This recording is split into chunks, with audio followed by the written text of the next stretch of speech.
Assalamualaikum warahmatullahi wabarakatuh. Bagaimana kabarnya anak-anakku sekalian? Alhamdulillah kita bertemu pada pembelajaran pendidikan agama Islam dan budi pekerti dengan bab 6 senangnya belajar hadis. Kita memulai pembelajaran, alangkah baiknya kita membaca doa bersama-sama. Bismillahirrahmanirrahim.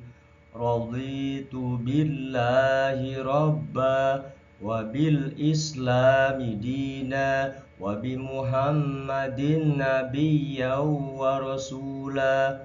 Rabbi zidni ilman warzuqni fahma. Artinya, aku ridho Allah subhanahu wa ta'ala sebagai Tuhanku, Islam sebagai agamaku, dan Nabi Muhammad sallallahu alaihi wasallam sebagai Nabi dan Rasulku. Ya Allah, tambahkanlah kepadaku ilmu dan berikanlah aku pengertian yang baik. Amin ya rabbal alamin. Sebelum kita belajar, alangkah baiknya kita mengetahui tujuan pembelajaran kali ini, yaitu 1. Meyakini hadis sebagai pedoman hidup umat Islam dengan benar. 2. Menunjukkan sikap senang melaksanakan sholat berjamaah sebagai implementasi pemahaman hadis sholat berjamaah dengan benar. 3. Mempertahankan sikap tertib sebagai implementasi pemahaman hadis sholat berjamaah dengan benar. 4. Membaca hadis sholat berjamaah dengan tartil. 5. Menulis hadis sholat berjamaah dengan benar. 6. Menunjukkan hafalan hadis sholat berjamaah dengan lancar. 7. Menjelaskan pesan pokok hadis sholat berjamaah dengan benar. 8. Menyimpulkan pesan pokok hadis sholat berjamaah dengan benar. 9. Mempraktikkan sholat berjamaah dengan benar. Kita memasuki materi pembelajaran, yaitu membaca hadis sholat berjamaah. 1. Kosakata atau mufradat hadis sholat berjamaah. Kosakata atau mufradat sholatul jamaati, terjemahnya sholat berjamaah. Kosakata atau mufradat tafdhulu, terjemahnya lebih utama. Kosakata atau mufradat sholatal fardhi, terjemahnya sholat sendirian. Kosakata atau mufradat bisab'i wa ishrina, terjemahnya dengan 27. Kosakata atau mufradat darajatan, terjemahnya derajat. Terjemah hadis sholat berjamaah. An Abdillah bin Umar anna Rasulullah sallallahu alaihi wasallam qala sholatul jama'ati tafdhulu sholatal fardhi bisab'i wa ishrina darajah. Rahul Bukhari. Artinya, Abdullah bin Umar berkata, sesungguhnya Rasulullah Shallallahu Alaihi Wasallam pernah bersabda, sholat berjamaah itu lebih utama daripada sholat sendirian dengan selisih 27 derajat. Hadis riwayat Bukhari. Submateri selanjutnya yaitu B. Menulis hadis sholat berjamaah. 1. Cara menulis hadis sholat berjamaah. Poin A. Cara menulis hadis sama dengan cara menulis ayat Al-Quran. Poin B. menulis dari arah kanan ke kiri.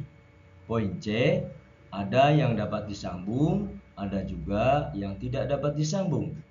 Poin D, ada yang di atas garis dan ada yang di atas garis yang menjulur ke bawah. Poin E, cermati huruf dan harakatnya agar tidak ada yang tertinggal. 2. Menulis hadis sholat berjamaah.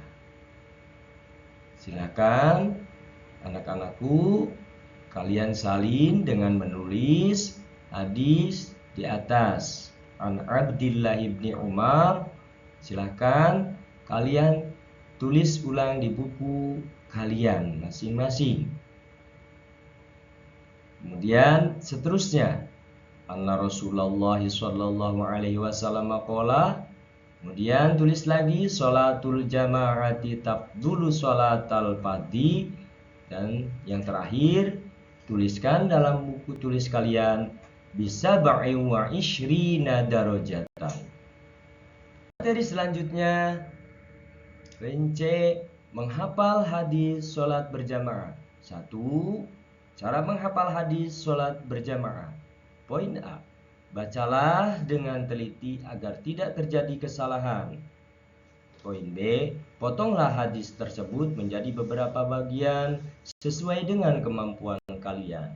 Poin C, bacalah secara berulang-ulang. Poin D, ulangi dan ulangi lagi sampai kalian benar-benar hafal secara keseluruhan. Mudah bukan caranya? 2. Menghafal hadis sholat berjamaah. Ayo menghafal hadis sholat berjamaah dengan benar. Kalian usahakan hafal beserta artinya. Sebelum membaca hadis, alangkah baiknya kita membaca basmalah. Ikuti Bapak. Bismillahirrahmanirrahim.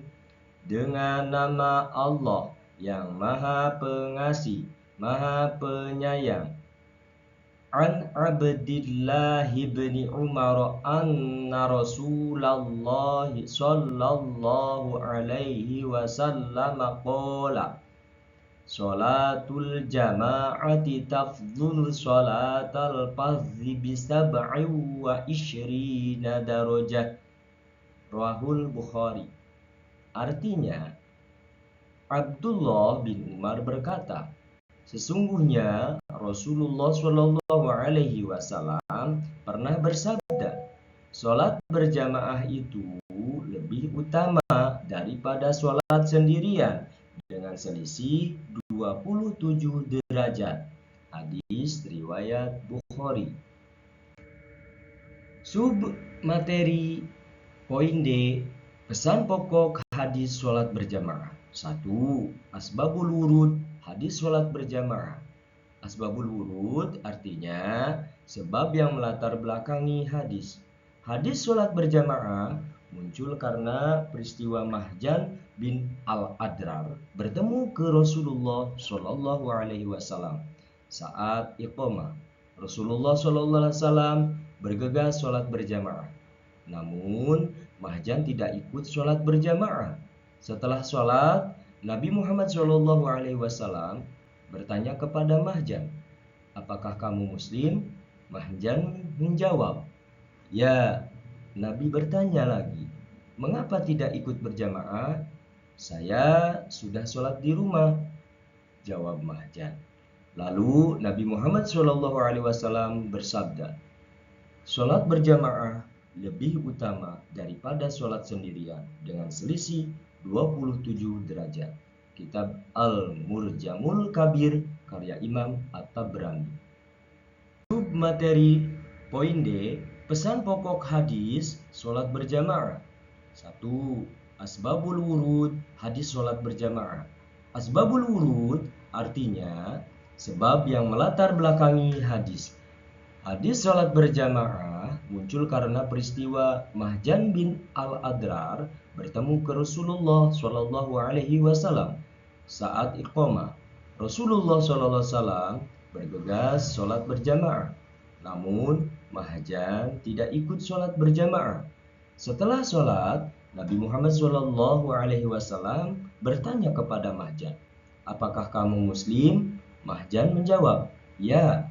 Nabi bertanya lagi, "Mengapa tidak ikut berjamaah?"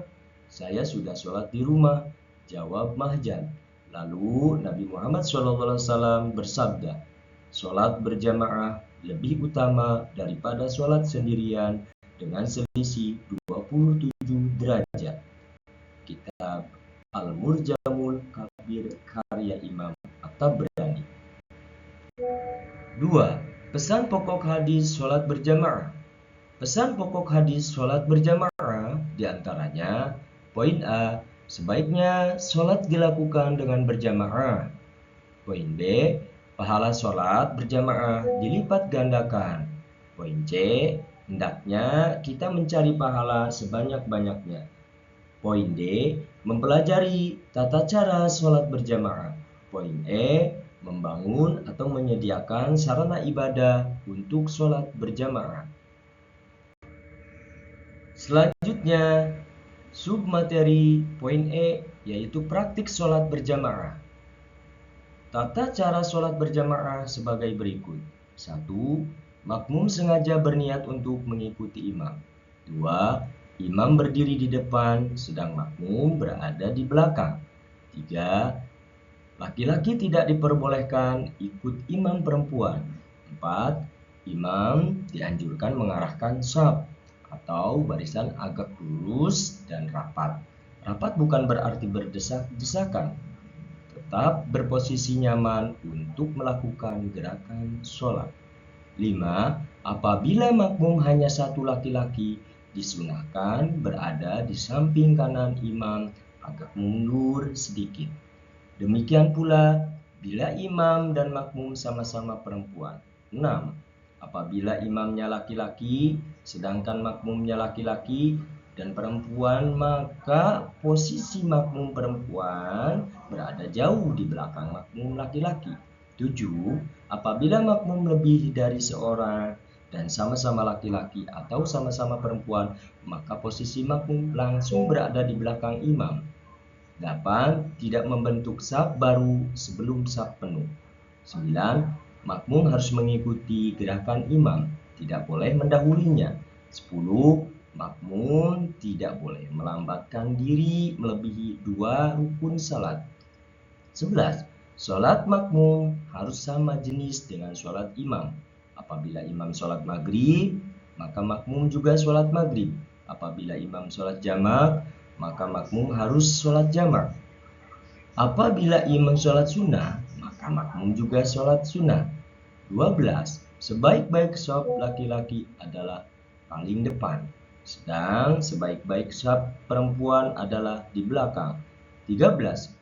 Yang menjadi imam hendaknya bacaan Al-Quran yang paling baik. Nah, kalian sudah tahu tata caranya. Sekarang, ayo praktikan sholat berjamaah bersama-sama. Baiklah anak-anakku sekalian, setelah kita mempelajari senangnya belajar hadis, maka Bapak akan menyimpulkan uraian materi yang kita pelajari hari ini. Yang pertama yaitu hadis adalah pedoman umat Islam yang kedua. 2. Sholat berjamaah lebih utama 27 derajat daripada sholat sendirian. 3. Sholat berjamaah hukumnya sunnah muakkadah yang artinya sangat dianjurkan. 4. Sholat berjamaah harus mengikuti tata cara yang berlaku.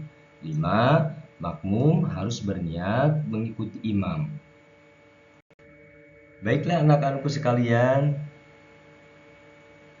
alhamdulillah kita sudah mempelajari senangnya belajar hadis.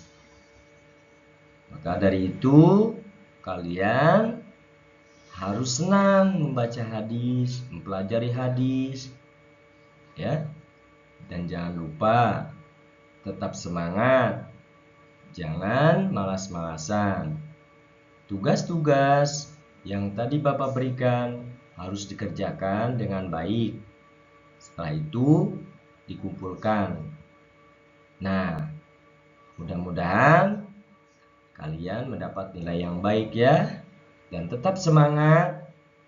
Sampai jumpa di hari berikutnya bersama pembelajaran Bapak Pendidikan Agama Islam dan Budi Pekerti. Bapak akhiri, wabillahi taufiq wal hidayah. Wassalamualaikum warahmatullahi wabarakatuh. Terima kasih.